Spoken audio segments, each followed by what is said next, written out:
So across civilizations, the abnormal bodies of monsters have been the most deep-seated fears for many cultures, becoming a way of explaining the unknown. They are a source of repulsion, but also of attraction. What and who are monsters and what qualify as something monstrous obviously depends on the different visual cultures. And as you can see here in this slide, what is considered a monster for the Aztecs was totally different from what a monster is for the ancient Japanese people or in India, etc. So it's always a question of fluidity and what a culture understands as something monstrous. But in the West, a monster is something unquestionably different, other, and frequently standing in direct contrast to a positive pole identified in many cultures, when I say in the West, talking about ancient Greece, with the hero. The role played by monsters in shaping the mental schemes underlying the social order within civilizations, especially in their formative period, has placed monsters at the epicenter of various cosmogonies across different cultural traditions again. So it's always has been a way to explaining the origins of the universe or the creation of the earth, etc. I mean, the monsters or monstrous forces. So for early times, monsters have been used to explore the embodiment of social anxieties over contradictory constructs, such as antagonism between order and chaos, culture, nature, or the rational against the irrational. Greek mythology indeed is full of stories of monsters and demonic figures against whom a warrior god fought. Fights between monsters and heroes were continuously recreated across Greek art, revalidating each time the categorical system destroyed by the pertinent monster, who is interpreted as a symbol of transgression. This is the view adopted by most classical archaeological analysis of monstrous images, which only explore monsters to the myths and texts that narrate their stories. So according to this approach, the monster is the embodiment of difference par excellence.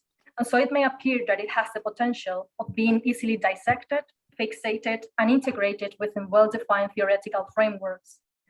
But this rationalistic, logocentric approach ignores, in my view, the other side of the coin, that monsters are also material embodiments, capable of not only inflicting terror and danger on viewers, but also attraction.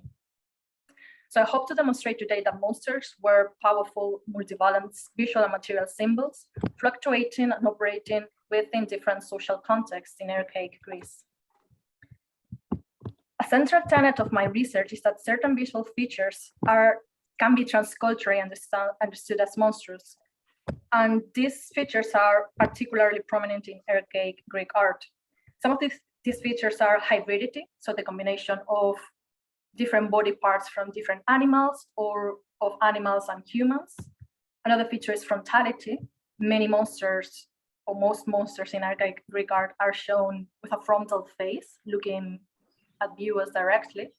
Another feature could be excessive size or having exaggerated facial traits and expressions.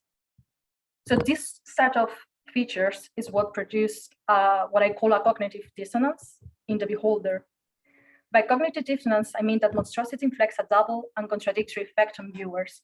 So on the one hand, a push, a sense of repulsion, respect, and horror, and on the other, a pull, for we are attracted to them too.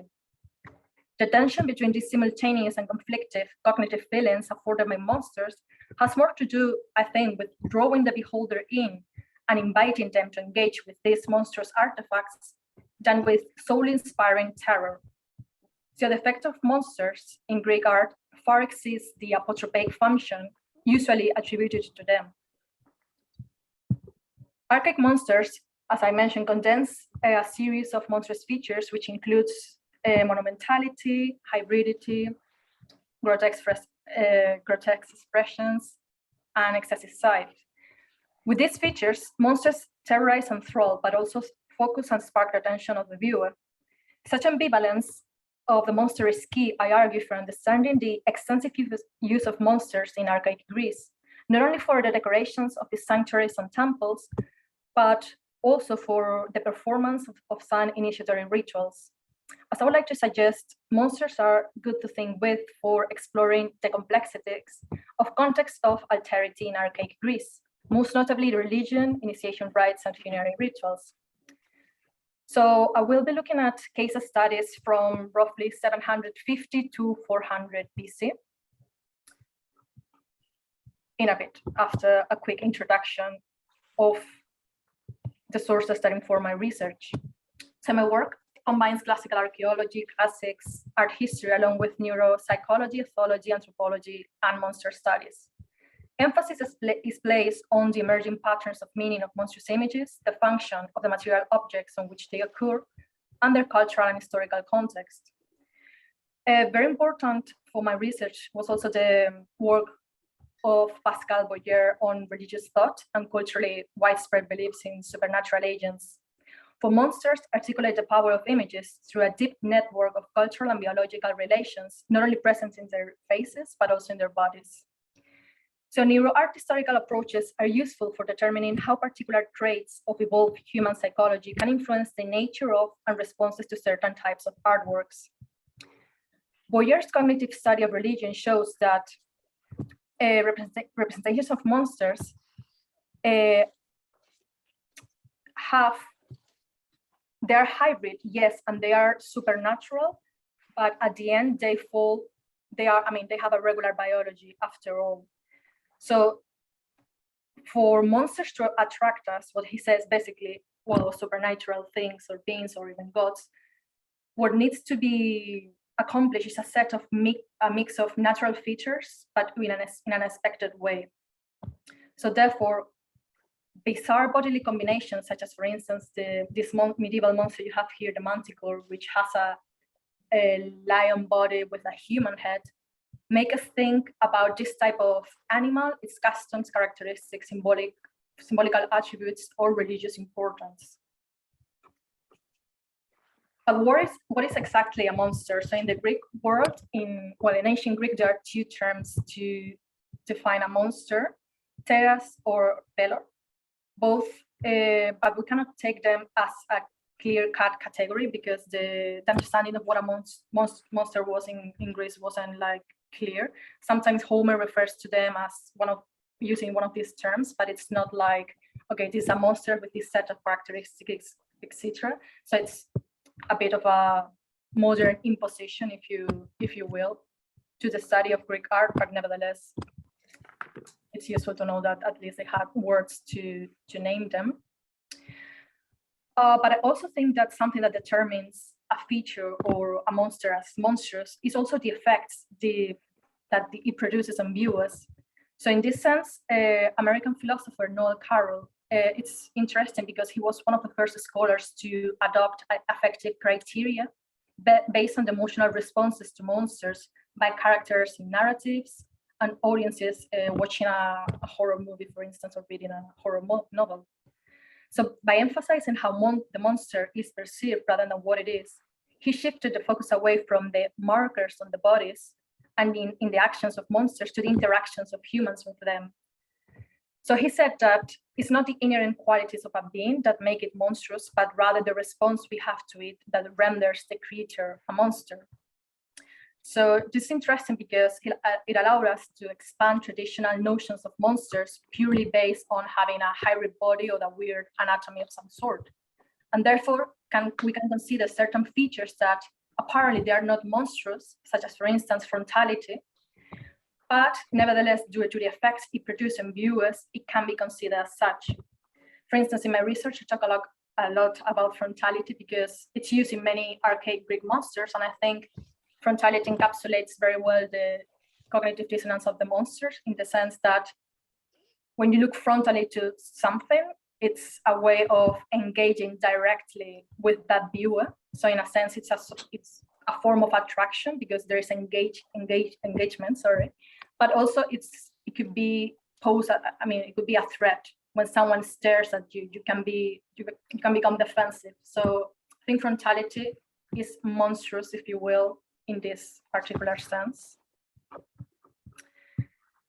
And indeed, images of monsters displaying glaring eyes, distended lips, nostrils set wide apart, bare teeth, and enlarged tongues possess a remarkable correspondence to the threat display of animals as described in ethology. The transitional postures and expressive facial changes used by animals when exposed to a dangerous situation function as an alarm signal that can anticipate an aggressive physical contact or a fleeing response.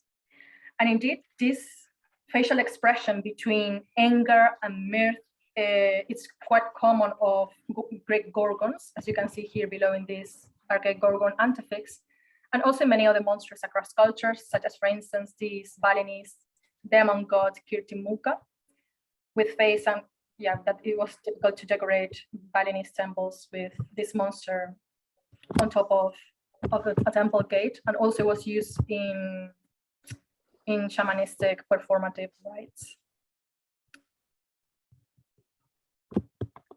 Oops. Yeah. There's another example of how Greek artists were mimicking the threat display of animals. In this bird, it is a bronze griffin coming from a bronze sculpture, which was an object quite common in the early archaic period, big bronze cauldrons used for all sorts of rites. They were decorated either with heads of sirens or of griffins, and I think this is a very good parallel of art imitating animals and the threat display they pose. Also, as a curiosity, some anthropologists have also suggested that monstrous images commonly emphasize all the organs involved in the sensory nervous system, such as eyes, ears, nose, tongue, and fingers, which are normally depicted larger than normal. So they view some monsters such as the Gorgon and Kirtimurka as representations of some of the somatosensory homunculus, which is this image to your left. It's a map of the brain of sensory neurons in each part of the body that monitors bodily sensation. So yeah, I think ethological approaches to study of monstrous images are very useful for revealing why these modes of facial expressions are in a way biologically predisposed to induce particular types of responses in viewers, such as fear or attraction. However, these responses, though partly biological, are also culturally inflected within specific cultural traditions. So despite some monsters appearing to be universally catchy or attractive to the human mind, they're always culturally determined. So they should be analyzed within the visual culture that produced them. What I want to emphasize here today is the material embodiment of images of monsters, because there is a play between presence and absence. Are we really seeing the image of a monster or a representation of it? I mean, yeah, a representation or a real embodied creature. So I think the real power, at least in the Greek world, well, you can say that across cultures also but yeah, in the case of the Greek world, the power of monsters is in the fact that they really believe that they were embodiments, also of images of the gods or of a human being. But I think having in mind this about the play between presence and absence of Greek art is very important for understanding the real power that a monster might have had when represented in a physical form. So monsters are figures of alteration, conglomerating around areas of alterity, most notably religion, initiation rites, and the funerary realm. Therefore, this is the structure that I will follow today for the seminar. In this section, I will explore the role of monster imagery in relation to particular rites of passage in early Greece. My focus will be an early Greek archaic sanctuary, the sanctuary of Hera at Tyrants, because it presents evidence of monstrous artifacts being used for rites of passage. I mean, the best preserves, better said. This sanctuary is located very close to the city of Nafplion. It's in the Argolit in the Peloponnesus. So if you want to see the material remnants from this sanctuary, all the masks and objects I will commenting on, you can go to the Nafplion Archaeological Museum, which is also a very good, very nice city. So yeah, monsters are linked to process of ritual initiation and transformation in the Greek world since the late Bronze Age. They were, in a sense, the means of passage between different bodily and social states. Before analyzing the particular roles played by monsters in liminal rites, I want to introduce briefly the work of anthropologist Arnold van Gennep, which provides a meaningful framework for classifying all existing rites. Highlighting the significance of transition in any social group, van Gennep identified rites of passage as a special category comprising three substructures: rites of separation, transition rites, and rites of incorporation. He named the middle stage, the transition rite, a liminal rite, as this occurs during a liminal period, in which the sequence of separation, transition, and incorporation is often reduplicated. It is during this liminal period of rites when ritual monsters, which is a term to allude to particular hybrid beings linked to ritual initiations and present in several cultures, come into play. The introduction of monsters mixing human and animal elements or solely displaying features of abnormal size or expression has been said to startle neophytes into thinking about objects, persons, relationships, and features of their environment they have hitherto taken for granted.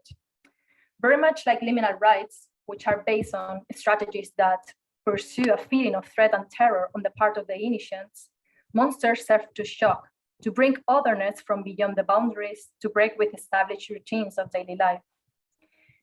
The visualization of the monstrous provoked feelings of anxiety and awe that were used to startle the initiates, to subjugate them, so they can be fashioned anew and endowed with additional powers to enable them to cope with their new station in life.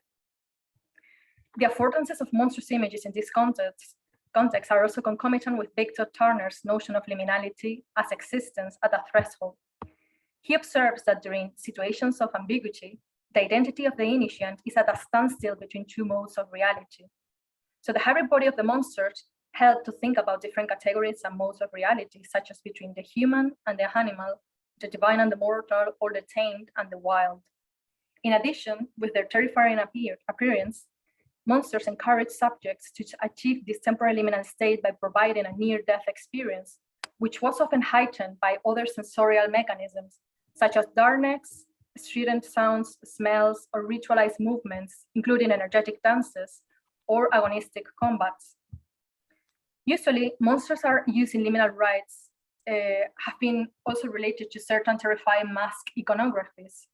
And indeed, in many cultures, not only in early Greece, it was quite common to use individuals dressed as monsters, basically by using a monster mask, in order to scare or to provide a near-death experience of many sorts to young people who were about, or adults who were involved in an initiation rite. And actually, monster masks are very common across many archaic sanctuaries in Greece, not only in the one that I'm going to mention today, but the best preserved mask belong to the sanctuary of Hera at Tiryns. These are the masks. They were found in a deposit. They are made of clay, and they are said to be the first representations of Greek gorgons in Greek art. So the iconography of gorgons varied widely during the Archaic period, and at first sight, you might think that they don't look like the typical archaic image of a gorgon. And indeed, you have here many different gorgons with different iconographies. It was quite common to depict the gorgon either as a male or as a female. So they are not always female, it's not as clear cut. So it's very common of monsters during the Archaic period to have, to be gender fluid, basically. So as you can see here in these images, some of them present a beard, others are beardless, but all of them usually have bulging, staring eyes, a mouth forming rictus grins, and fangs and tusks projecting up and down, and a lolling tongue protruding from it. The gorgon also possesses leonine features, as indicated by its distended nostrils and the protuberant dots of its forehead that appears on some images of gorgons. The creature has hair simulating a mass of snakes and may be equipped with wings when depicted embodied. So the gorgon is a highly hybridized figure that concentrates the force and symbolism of several potent animals, such as lions, rapacious birds, and snakes. As a disembodied head, the so-called gorgoneion, the gorgon embodies, perhaps as no other, terror, not as a secondary motivated fear, but as a pure fright, as a dimension of the supernatural. The gorgoneion is the most represented monster or type of monster across all periods of Greek art, and it's also perhaps one of the most recognizable Western monster today. Its popularity is partly explained because its face was considered powerful and terrifying enough to be the only element of the creature depicted in many different types of imagery. So many times he was depicted like that. Not even the artist didn't even care to put a body, so you can imagine how powerful just her face was. And the Gorgoneion has been traditionally explained by referring to the mythological description of Medusa's ability to turn into stone those who look upon her face. So according to G's view, the Gorgoneion would be the decapitated head of the monster, which would have retained its power to turn people into stone. As you can see here on your left, it's an ivory plaque of Perseus decapitating the Gorgon. So although viewers may have inferred this story, the Perseus myth, from just viewing representations of Gorgons, I think we should not take only mythology as the only source of power of the Gorgons, because I think in visual terms, this was a powerful monster enough just to inflict feelings of terror. And also another point why we shouldn't take myth as our only approach, if you will, to understand monsters, is that many times we don't know if what came first, either the myth, the story, or the image. And actually, in the case of the Gorgon, both came around the same time, around the 7th century. So it's not very clear. But well, according to myth, when she was decapitated, she gave birth to the giant Chrysaor and Pegasus. You can see an image here on a sarcophagus to your right. Therefore, the Gorgon is much a mark of fertility as of death, as much a giver as a taker of life. So what I argue with regards with this particular monster, because she was very present in many archaic sanctuaries as a mask, as a monstrous mask, is that the Gorgon is a dual monster. It's something to fear, certainly, but also is something to embrace because she's also beneficial. She can be a terrifying monster that need to be defeated by a hero, but also a motherly, nurturing figure that can protect young individuals in initiation rites. Indeed, at Tyrants, it is believed that these monstrous masks were used in performances at which boys were threatened by individuals wearing this very mask of terrifying creatures as part of rites of passage celebrated at the sanctuary. Although the iconography is quite different to what a later archaic Gorgon would be, we know that they are Gorgons because, first of all, they are female, because as you can see, the mask have holes. So metal earrings were certainly inserted on them. And and the mask also presented typical features of Gorgon, bulging eyes, the fangs, etc. And we also know that they were used for initiation ritual rites involving youths, because an inscription was found at Mycenae suggesting that these masks were used as part of a ceremony performed by dancers wearing monstrous masks to recreate the struggle of the young hero Perseus against a female monster. So by analogy, with the material evidence and Tyrants, these types of monstrous masks would have been selected for some sort of dramatized context involving young males seeking to release themselves from their female-dominated household. Threatened by individuals who symbolically embodied the Gorgons, boys would have had to engage in combat with them, potentially using a sickle, which is a ritual device used for sacrifices. This ceremony would have been followed by a foot race, in which masked individuals may have chased the boys as if they were Medusa's sisters, further simulating the Perseus myth. And actually, this reconstruction is concomitant with the iconographical records, because Perseus pursuing the Gorgons is the moment of the myth most represented in archaic art. However, again, despite the textual evidence and mythology of Medusa proving potentially useful for understanding this monster mask, I also want to emphasize the visual and material qualities afforded by this type of monstrous images. Because the instilling of a profound and lasting terror is a key feature of maturation rites, the use of monstrous mask performances offers a means of proving the initiation's effectiveness to lead to an ontological and social transformation. They produce signs of psychological and perhaps even physical shock in the initiates, monstrous mask. So they created a sense of real panic in young people, even though we don't know about the myth.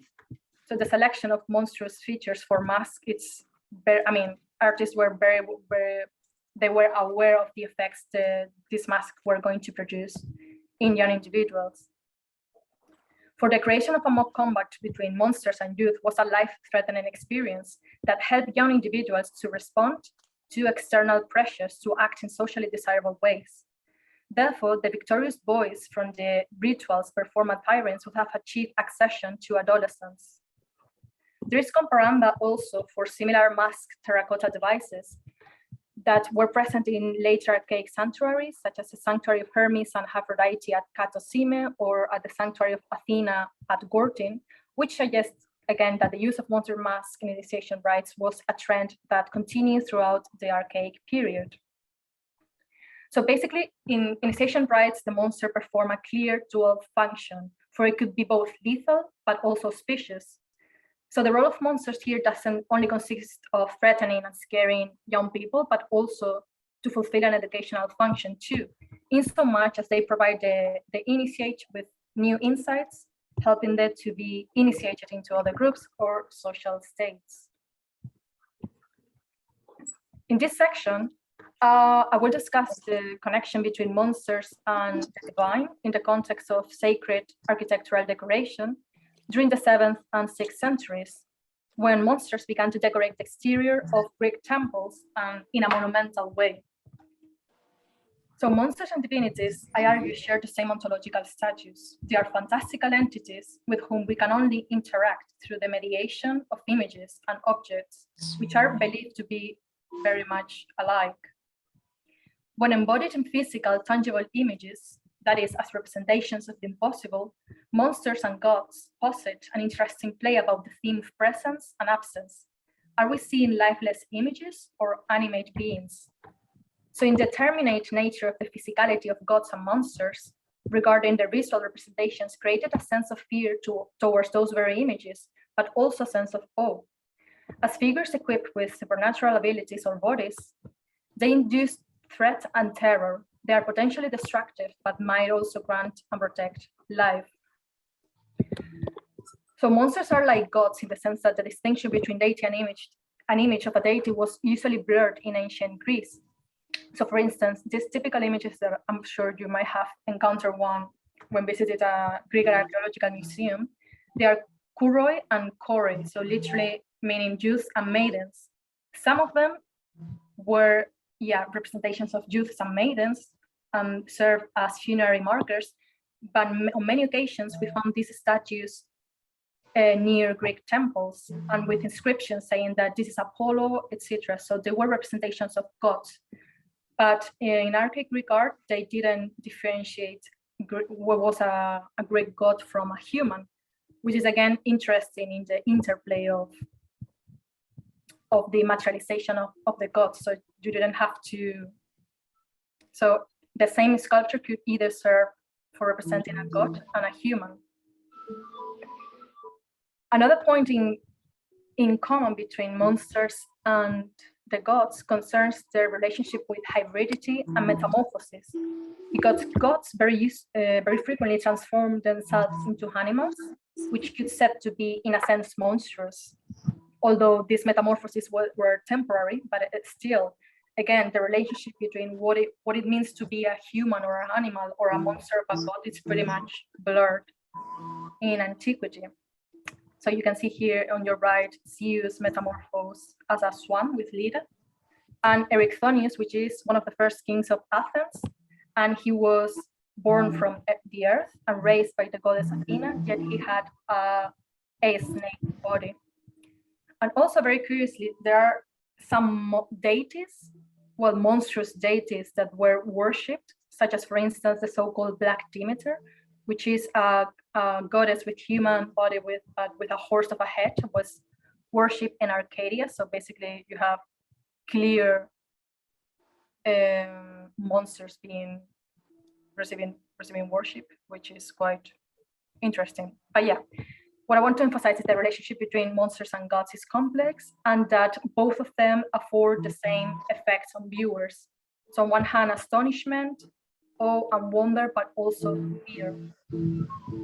So they both provide shocking experiences that were employed to prepare viewers prior to the encounter with the sacred in the Greek world.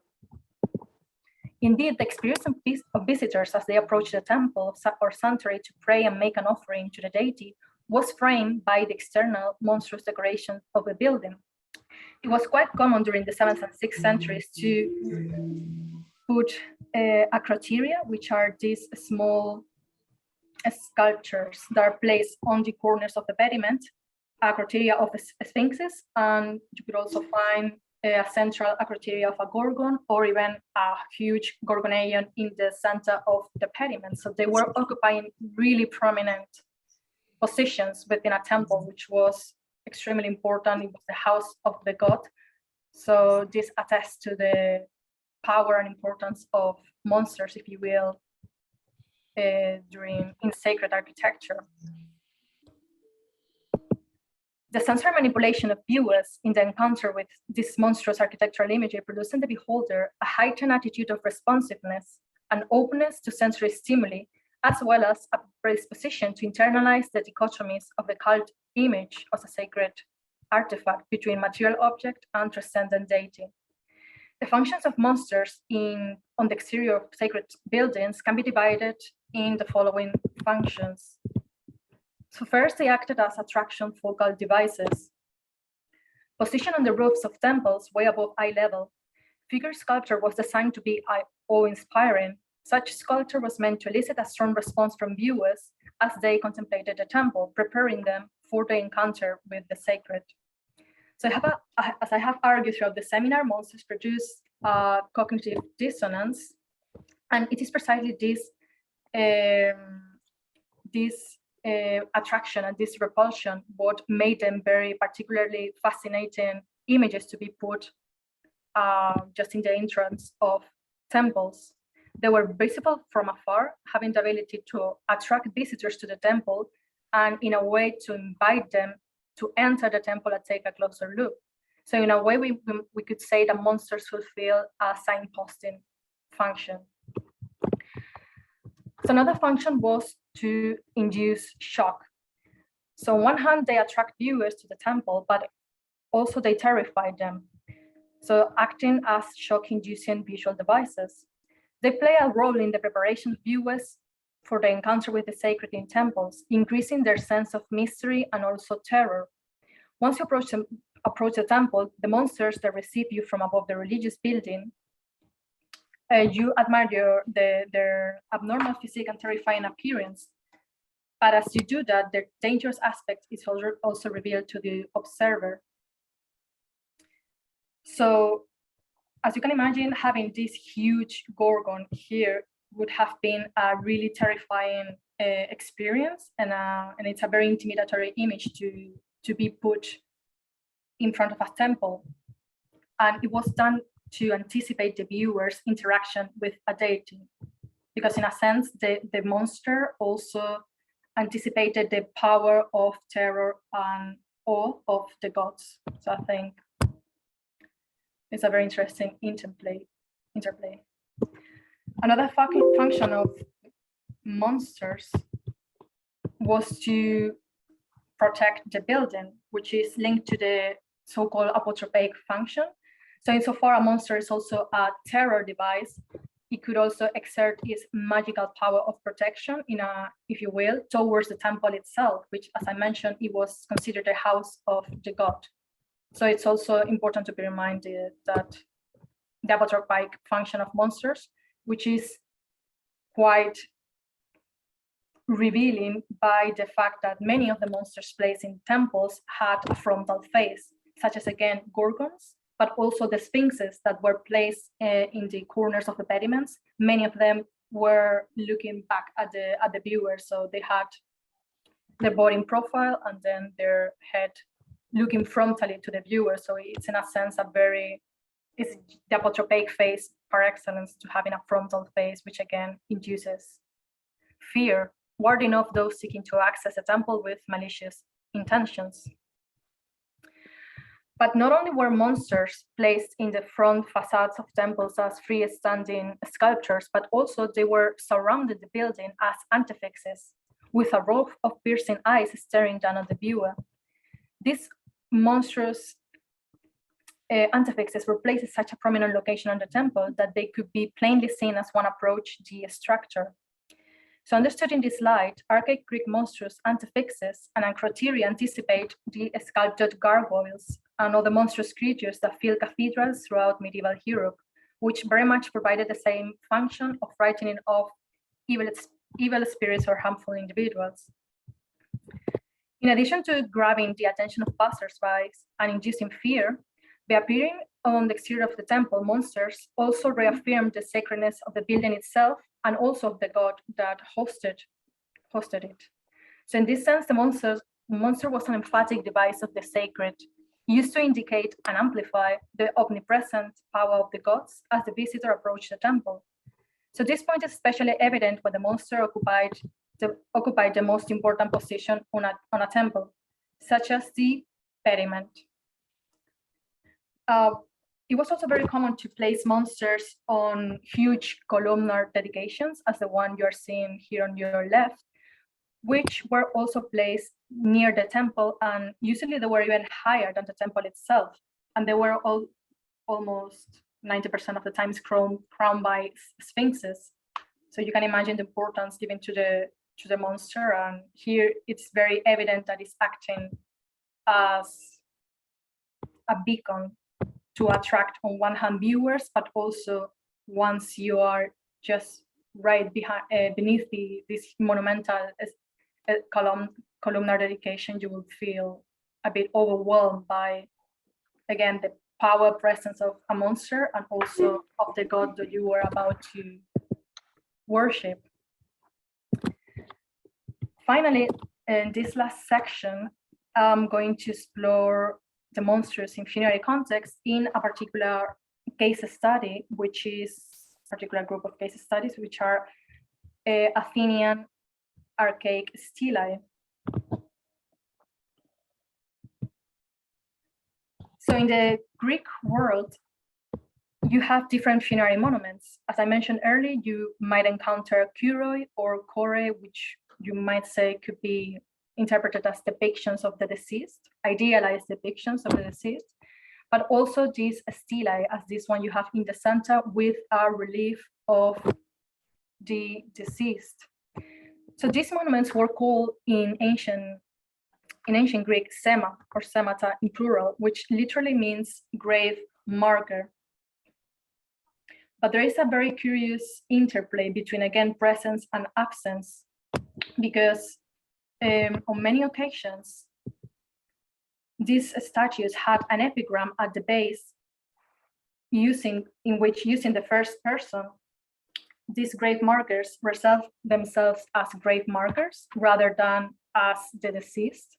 So they are, in a sense, self-conscious, and they are admitting or knowing that they are a work of art, such as, for instance, in this epigram of Phrasicleia, grave marker of Phrasicleia, I shall ever be called maiden, Kore. The gods allot to me this name in place of marriage. So, well, I think this is not the best translation, but yeah, basically what it says is, I am the grave marker of Phrasicleia. So the statue is not saying that I'm Phrasicleia, no, but I'm a representation of Phrasicleia. I'm a grave marker, so I'm a work of art, which I think is very interesting, again, to highlight the interplay between, are we seeing a real statue of, is it the embodiment of the deceased, or is it a work of art? And I think with this self-conscious play, the monster also is partaking, because the epigram is basically seeking the attention of the passersby. So I thought someone talked. So just like the epigram, the monster, again, with its display of hybridity and frontality, is attracting viewers towards these grave monuments. So in a sense, helping to disseminate the memory of the deceased. In the case of grave stelae, you would encounter monsters right on the top. Most of them were crowned by sphinxes, looking always frontally to the viewer. This is very important. That's why I'm emphasizing all the time the importance of frontality in the case of monsters. Or you also have sirens sometimes playing the lyre, crowning this stelae. And also in the Greek world, the use of frontality was reserved for images of alterity, such as, for instance, satyrs, monsters, but also figures who were between the living and the dead, like soldiers who were about to be killed. So they were represented frontally. As you can see here in these central images, this fighter is about to die by the lion, so he's shown frontally. Satyrs, again, another figure of liminality, or the gorgon itself, and many other monsters.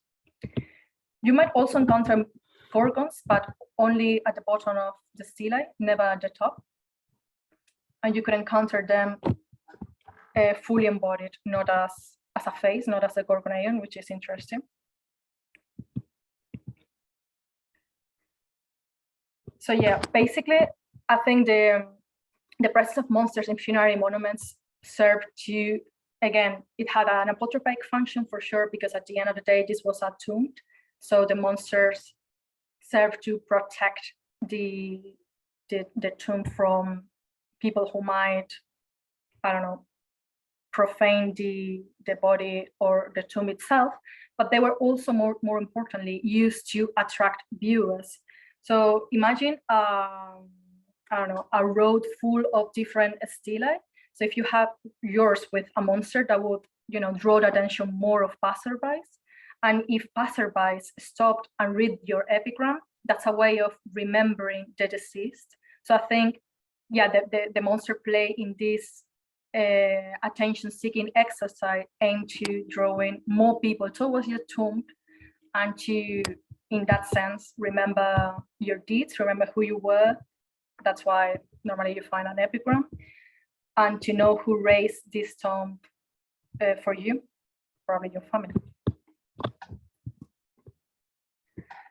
But very curiously, so this phenomenon of placing monstrous figures on top of stelae only lasted 100 years or so, because by the beginning of the 5th century, monsters disappeared completely, and they were replaced by floral motifs.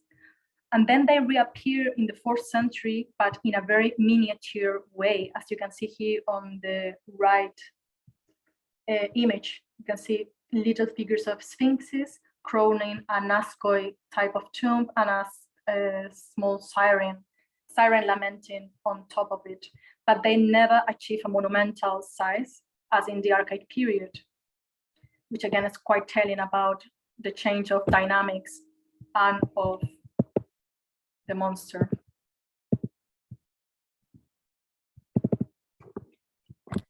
Also by the 5th century, I want to finish here today by comparing these two images of gorgons.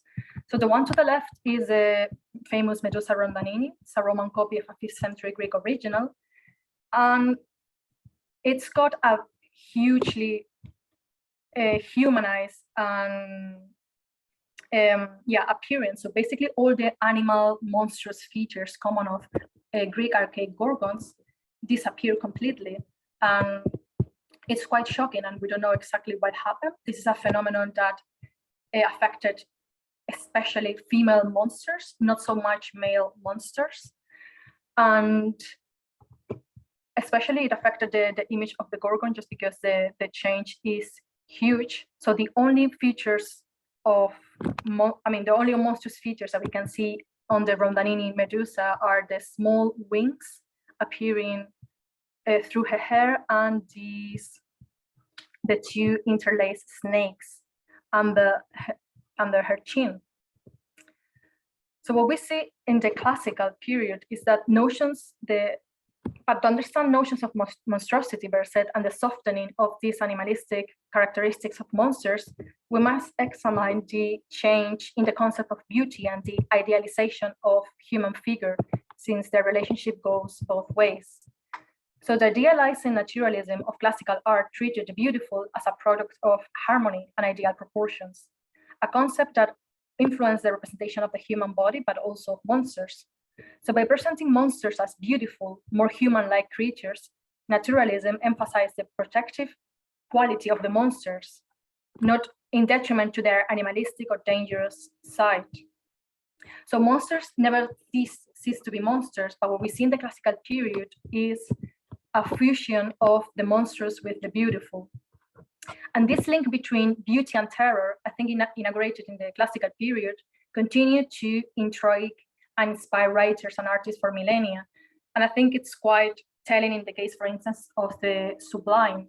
So this heightened experience of fear and awe that was very valued during the 18th century. So I think comes with this collision of the monstrous with the beautiful that we see in coming from the classical world. And in the case of female monsters, ultimately, this notion, this fusion derived in the classic femme fatale, this mixture of femininity, sensual desire, violence, and death, quite common at the beginning of the 20th century, this image of the femme fatale. But ultimately, this image of the monster, of the femme fatale, it's a very powerful figure. So in the sense, it also attests to the power of the monsters, of female monsters. And yeah, so the analysis of ancient monsters could be extended in further ways, but I hope to have sparked interest today on the potential of monsters to generate dissonant points of view and hybrid forms of experiencing and viewing. Thank you, and happy to answer some questions now. That was brilliant. Thank you so much. That was really interesting. So maybe we can open it up. If anyone does have any questions, welcome to just put their microphones on and speak, or they can go through the comments, whatever's easiest for people. Is anyone?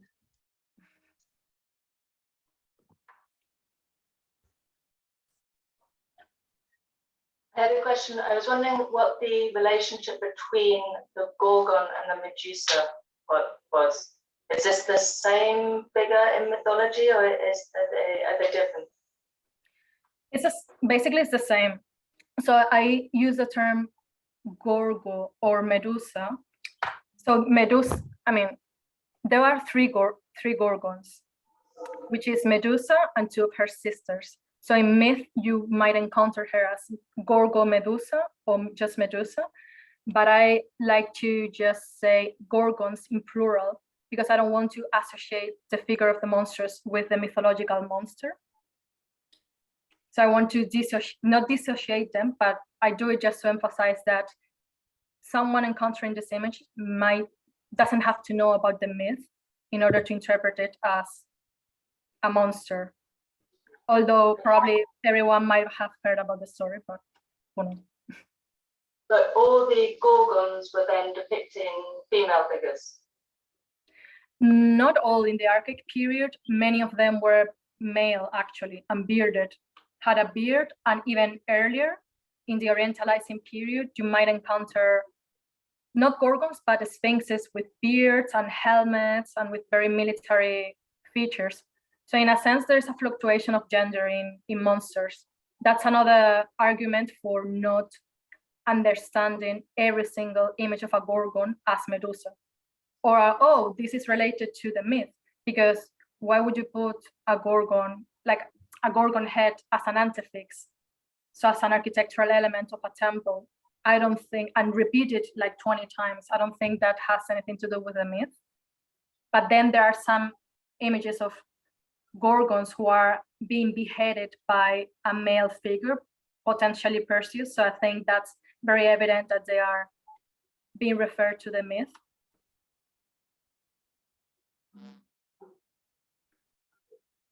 So do you mean that sorry to be pedantic, but in myth there are three Gorgons, Medusa and the two sisters. Yeah. And then outside of myth there are examples in like artwork that show different interpretations of Gorgons, but they're related.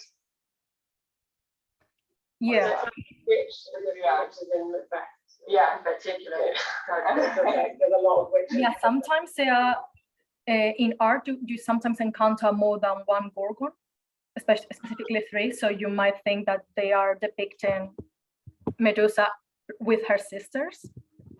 I think I have an example here. I show of a ceramic vase. But yeah, it's just we don't know. Sometimes you have inscriptions on our vase telling you who this figure is, but on many occasions you do not. And as we are dealing with archaic materials, there are not many records, textual records of what is going on, or you don't have as much information as later classical art or Hellenistic or Roman art. So I think, yeah, it's just myth is important, but I don't think it's fundamental for understanding images in general, in every single period.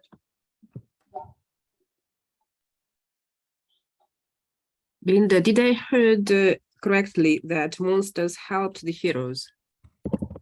Sorry, can you repeat that, please? The monsters? Helped the heroes. But monsters help. What The was the heroes. relation between the heroes and monsters? Yeah.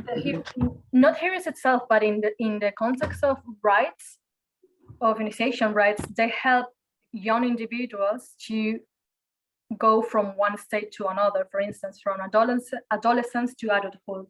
And they help them in a sense because they were using mask performances to threaten them and to scare them. But in doing so, they were fulfilling an educational role, because you need something monstrous in order to make young people to learn how to fight, how to behave, what you need to encounter in life. So it's like telling horror stories to young children in a moral sense, so they don't do something you want them to do. So they serve like an educational role in that sense. Mm-hmm. Thank you. Can I ask a quick question? Yeah. Thank you so much, Belinda, for your talk. So my question is sort of more about the footnote to your talk. It's something you mentioned in passing, but it's something I'm super interested in, which is you mentioned, I think it was around the 5th century BC, that the image of a monster gets replaced by vegetal imagery and sort of those botanical elements. And you showed, I think it was the top of a stela with some vegetal ornamentation on top. And also I noticed in the same image, underneath those leaf scrolls, there were spirals. And spirals, again, is an image which is very much present kind of across all traditions from ancient times and up until whenever today. And it's typically associated with shamanic practices and ecstatic experience. And I was just basically curious whether you had a chance to look into this and why did this change take place, and if you have any references to explore this particular transformation of a monster into a plant. I have some idea, well, no idea, but I think some guesses. It was quite common during Mycenaean times and in the Bronze Age to represent sphinxes with palm trees, with the so-called tree of life.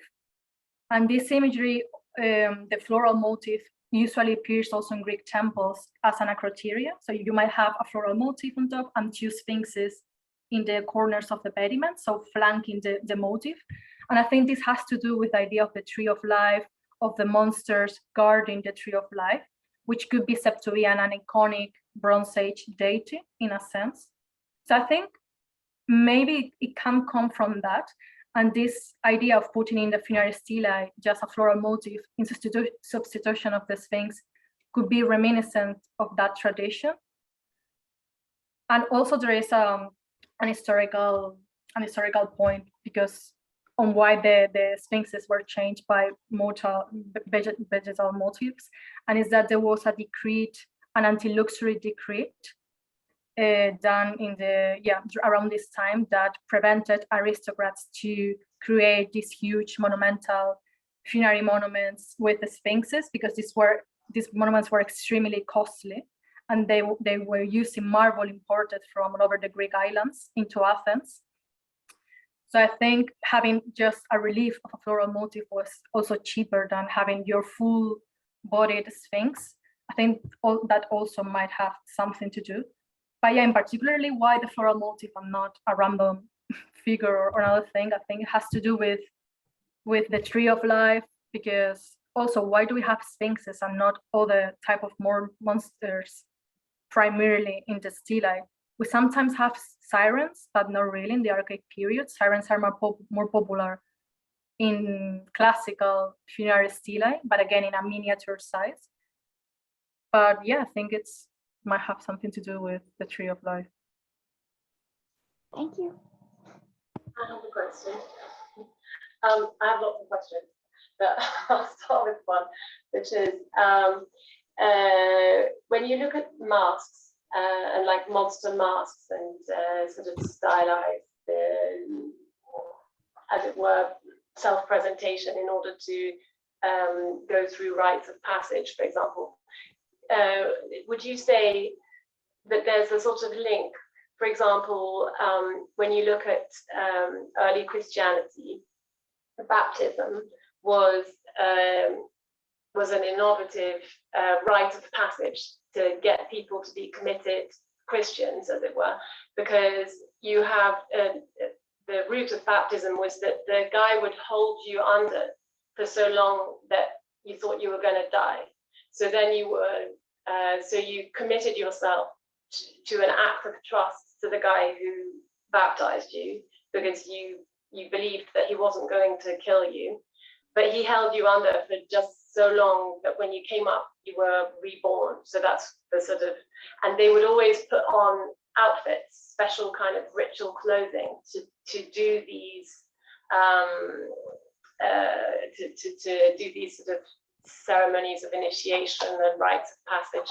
And would you imagine that these things are connected? Would you say that they come from a core part of any particular culture? Because you see these things in all sorts of places. Would you say that it's something that's intrinsic to human beings, that they need to go through these? Yeah. I don't know exactly my question is, but what would you think about that? Yeah, I think in every single culture where there is religious thought, in a sense, or belief, I think we find rites of passage. I mean, it's also a way of exclusivity, no? Of put away everyone who doesn't belong to your cult or your community.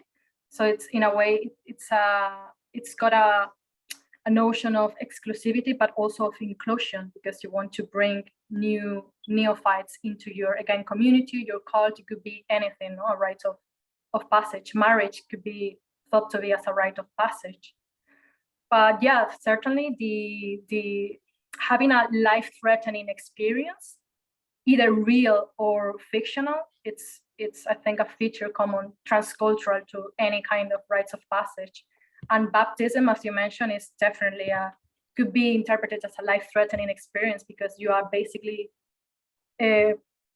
denying oxygen to a person in order to prompt them like a very shocking experience, such shocking that you actually are reborn. You are, you transform into a new person, or you achieve a new state. So I think that's fundamental. Yeah. And these Gorgon masks, would they, because there's all these competitions and would they have they found any associated clothing with these Gorgon masks? Because that would be really interesting. We're here with Paloma, who's got our interest in clothes. So it'd be very interesting to know like what went with the Gorgon mask, That would have been super interesting, but we have no evidence of textiles, archaic textiles, coming from this particular context, especially because clothes is a very perishable material, so it's not preserved, unfortunately. These are preserved because they are made of terracotta and they were buried.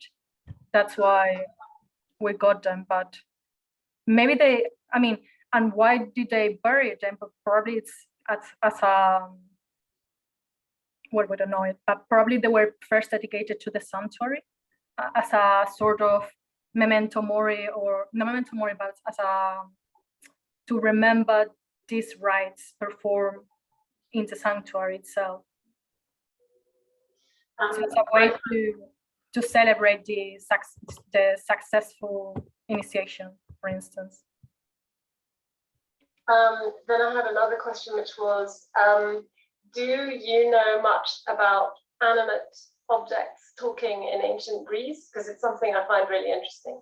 In ancient China, for example, the most ancient bronzes that we have and the most ancient ceramics that were very kind of precious objects were commissioned by people, and they're inscribed always with the object talking. And it says, so this is from like 3000 BC, 4000 BC, even the early kind of tortoise shell inscriptions with the early writing and things that say, I am the bronze vessel commissioned by the Duke of Hu in order to celebrate the victory over the Prince of Wei in such and such a time, and blah, blah. And it's always the object talking.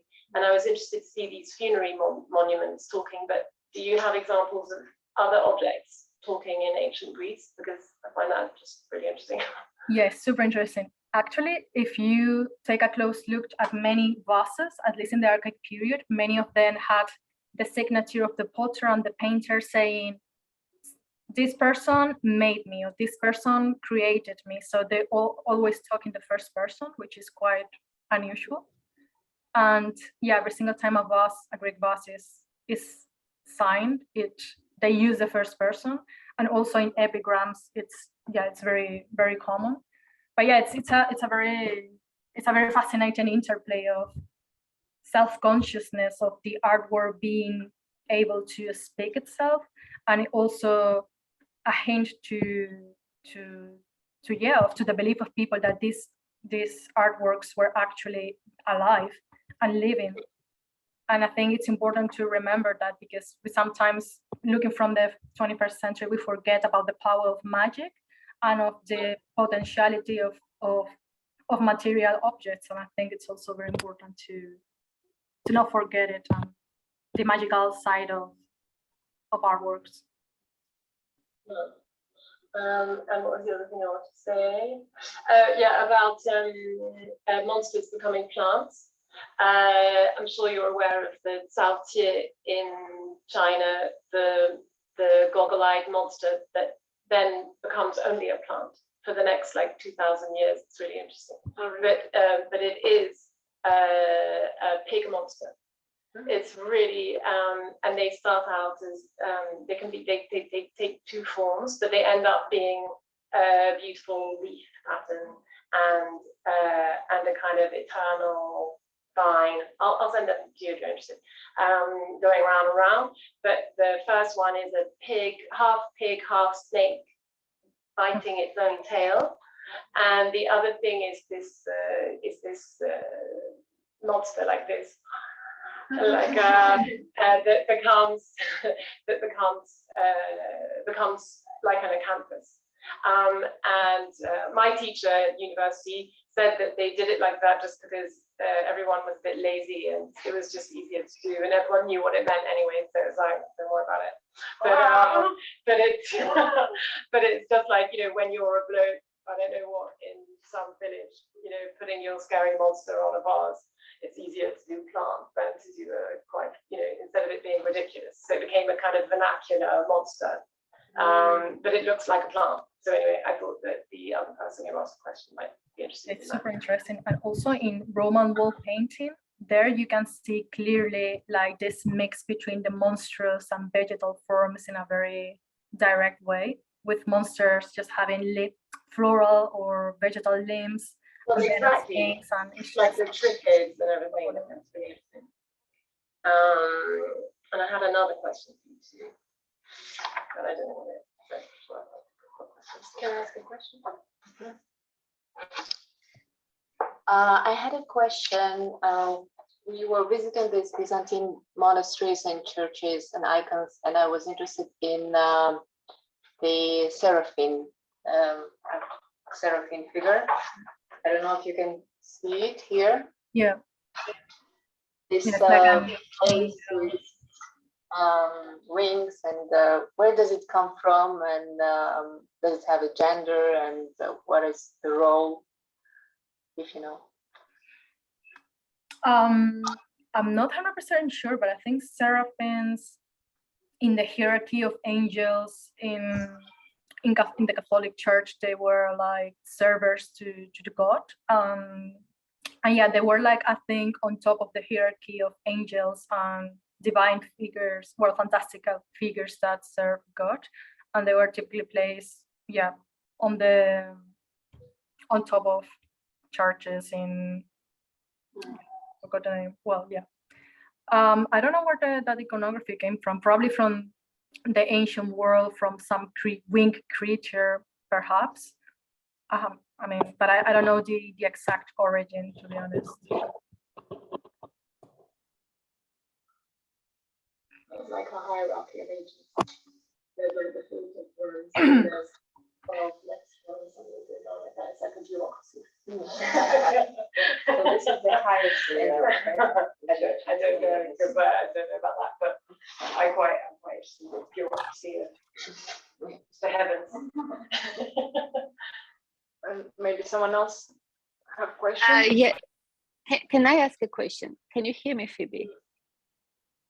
Yes, we can hear you, man.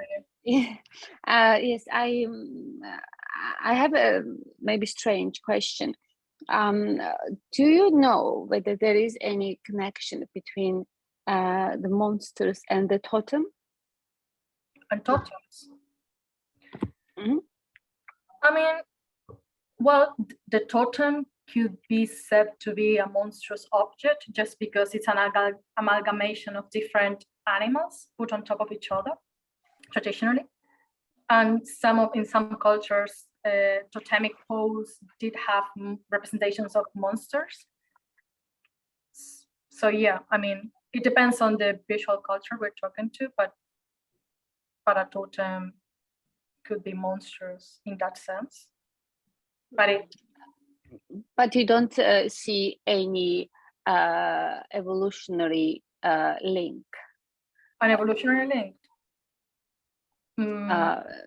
In the, if you like, in the development of the human mind and culture. I think that there are certain features that we are biologically hardwired to be affected to in certain ways. And this also applies to how we understand artworks. These are obviously culturally determined, but I think, I mean, I think there are monstrous features that it's just striking how the same monster or a monster with similar features is encountered in every single culture, such as, for instance, the Gorgon. You can see an Indian version of the Gorgon, or even this Balinese demon that I showed earlier has the same features of the Gorgon in the sense of bulging eyes, the lolling tongue, and everything. So I think there are certain, especially in that particular phase, the Gorgon phase, it's something very transcultural, that every single monster has adopted it to some extent to the other. Yes, I definitely agree, but I would think that it's universality of human imagination that is at play. And another thought, and which also intrigued me, I felt you were very, don't know how to put it, keen to make the statement that between the link between the myth and the image, trying to separate images from the myth as the explanatory, if you like, narrative. Can you say more about, so if which I understand, I have my own thought about it, but I'm curious, what do you think can explain the images best, if you like?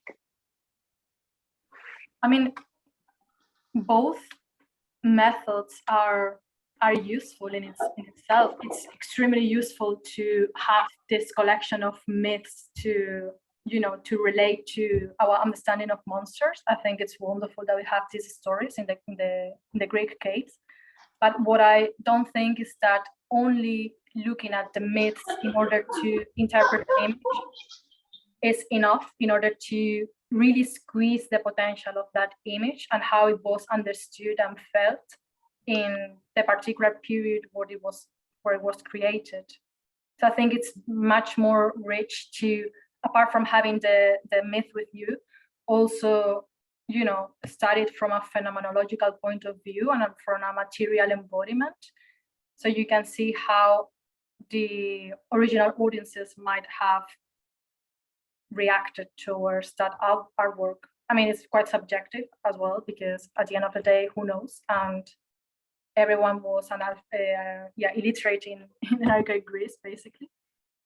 But so again, you could argue no one would have been able to read these epigrams I'm just showing to you, although they might have known the story or not, because we don't know to the extent on which these mythological stories were shared with the common people, because obviously all these artworks were made for and by aristocrats. So again, maybe the common people didn't know about this aristocratic knowledge of the myths of Perseus decapitating the Gorgon, which at the end of the day was high culture.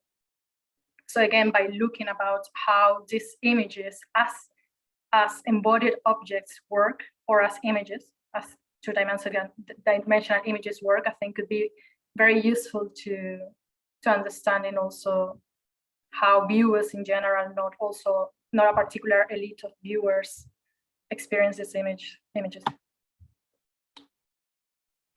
Thank you very much. I think it's fascinating. It's really fascinating. Thank you. Thanks. I have a kind of question that isn't a question, kind of like an observation. That you're talking about like elites and symbols that are understood by particular cultural groups with their own internal language and interpretations and so on.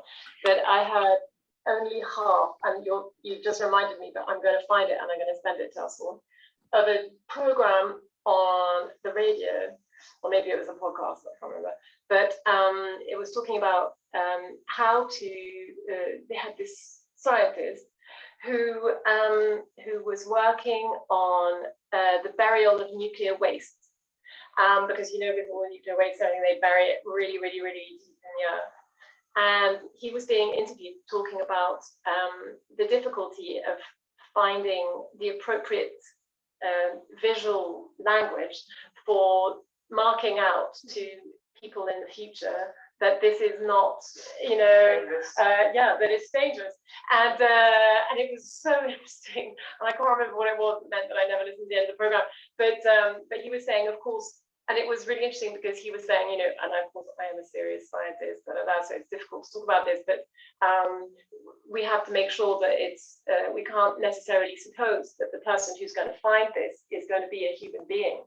And so they're back on the same sort of looking at language that transcends any kind of form that we're familiar with of like being and understanding, that kind of comes back with that golden disc that they sent out to space with all the music and everything that represents what it means to be a human being. And anyway, I'll find the program. That'll be my challenge on the internet. Like a universally terrifying image that would work 1,000 years in the future. Yeah. Wow. But, and that would mean that the person would think, I better not open this, maybe it would be a Gorgon, Yes, super interesting. Because maybe it's a smell at the end of the day, what it's going to, explain something. I mean, not even an image or language, but it's very interesting. But at the end of the day, it's all culturally determined. So if you don't know the codes to decipher, if you will, a culture, you have no idea about it. So we can be speculating about Greek art all we want. But thankfully we have some material remnants and also text to help us understand it as what it was potentially. We have great difficulty understanding cultures like 4,000 years in the past. Yeah, like enormous difficulty to interpret what these objects are and what they mean. So to try and project that far in the future is impossible. It's like an act of hubris to even think that you'd be able to do that. But you kind of need to. Yeah. Well, if you make the short-term choice and using. I mean, if you have I'll just put it in somewhere. But also, I mean, culture is created by humans. It's a human creation. So while it's understandable that one needs to take some sort of imaginative leap into a certain period, cultural period. It's also culture is human creation. Therefore, we do have a potential, if we can feel free also first to have the knowledge, but also imaginative leap to try to understand, which cannot be concrete definition ever, but again, some sort of attempt. So I would be I wouldn't just insist that it's culturally determined, as if it's not a human creation, the culture.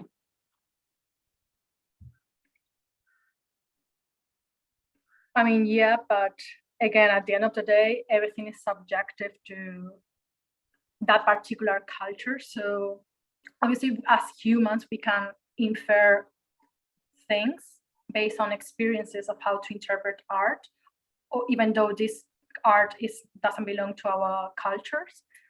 But again, you really need to be immersed into that specific culture in order to really get the most of the object you are dealing with, I think.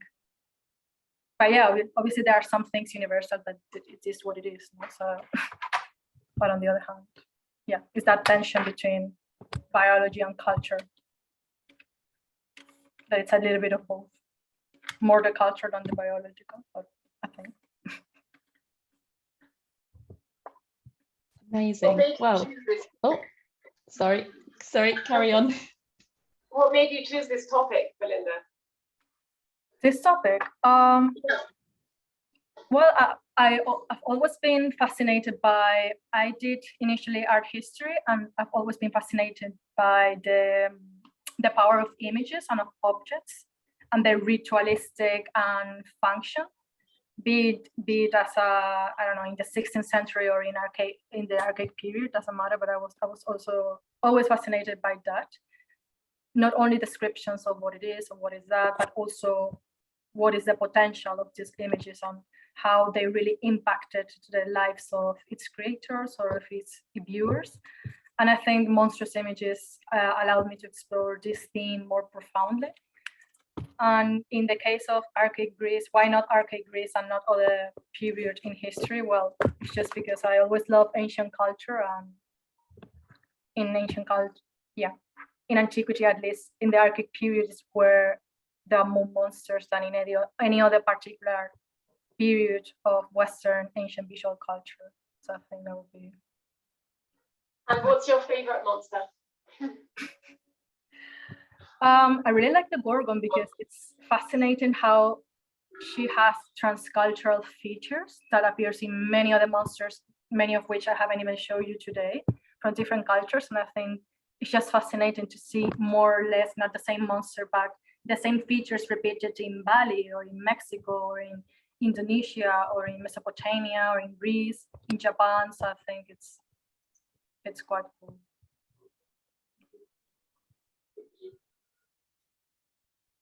Thank you. Okay, do we have any final questions, or we're a little bit over, so if anyone's got a final question. I do have a final question. What about deformity? That's really interesting. No, like when we think about like the Elephant Man and these things that are quite, they seem to be quite modern, no? But we have the ancient Greeks used to film. Yeah, deformity was certainly considered something really monstrous. And sorry for talking. So yeah, deformity was considered in the Greek world monstrous, and Aristotle, in one of his treatises, actually talks about it extensively, basically calling deformed features and children born with deformity literally a monster. So it's which is quite shocking. But yeah, that's how, at least in the classical period, was considered monstrosity, deformity as a part of monstrosity. But then again, they were considered as monsters. But again, their conception of what monster is not like ours. So it wasn't necessarily something clear-cut bad, but something more liminal, more in between, that has its negatives and its positives.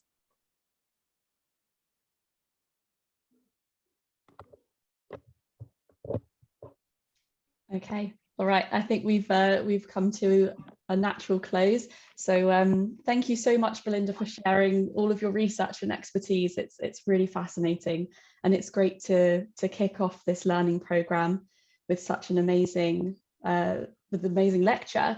So we'll have one on Wednesday. We're just confirming the time, and we'll have another on Friday at 2:30, which you're all welcome to join. And yeah, if we can just give a big thank you to Belinda and her research, that would be really amazing. Thank you. Well, thank you so much. I really enjoyed it. And yeah, looking forward to meeting you potentially here in London. Definitely. No, that would be great. We'll hopefully collaborate and our paths will cross a lot more. So so thank you very much, and thank you everyone for coming. It's been a really great discussion. So it's always great to share ideas. So thank you. Brilliant. Thank you so much. Thanks very much. Thank you, everyone. Have a good day. Bye. Bye. Bye.